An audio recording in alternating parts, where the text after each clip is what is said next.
চা খাওয়ার নাম করে বান্ধবী চলে গেল ফুচকা খেতে।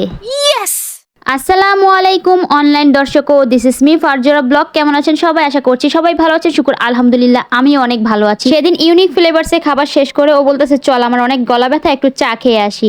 তো ও চা খাওয়ার নাম করে চলে গেছে এনায়েতে ফুচকা খাবে ও নাকি। আর এনায়েতের কথা তো আমি কিছুই বলবো না, কারণ এটা অনেক বছর আগের, এটার সবাই চিনে সবাই জানে, এটার উপরে আমার কোনো রিভিউ নাই। আর সত্যি বলতে রাস্তার আশেপাশে যে ট্রোল নিয়ে ফুচকাগুলা বিক্রি করে 1-1.5 টাকা করে পিস, ওইগুলা টক দিয়ে হাতে বানায় দেয়, হাতে খাই, ওইটা আমার কাছে অনেক ভালো লাগে। আর এনায়েতের ফুচকা অনেক ভালো, আমরা প্রায় সময় আইসা খাই। তো অনেক বড়, তো মুখে দিলে আর কি লজ্জা লাগে, আশেপাশে মানুষ দেখলে আর কি একটু শরম লাগে। তো যাই হোক, 2টা রেগুলার ফুচকা বিল পে করে অর্ডার করে দিছি। ওইদিকে কি সুন্দর করে ছবি তুলতেছে, আর আমার এই বান্ধবী দিক দিয়ে খেয়েই যাচ্ছে।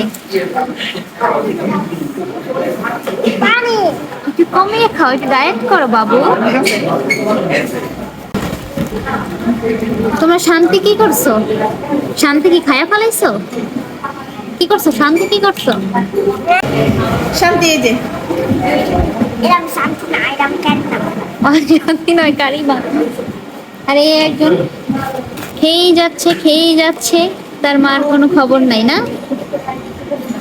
মার কথা মনেও নেই না? আজকে মার খাওয়া লাগলো না? আজকে খালি আমরা খাবো। কি তুমি কি খাইতেছো? আমি ফুচকা খাওয়ার শেষে আলাদা ডিম পেঁয়াজের ঝুড়া কার কার কাছে ভালো লাগে অবশ্যই কমেন্ট করে জানিয়ে দেবেন। তো সেদিন অনেকটা সময় কাটাইছি আলহামদুলিল্লাহ। কে কোথা থেকে ভিডিওটা দেখতেছেন অবশ্যই কমেন্ট করে জানিয়ে দেবেন। আজকের মতো ভিডিওটা এতটুকুই। আল্লাহ হাফেজ।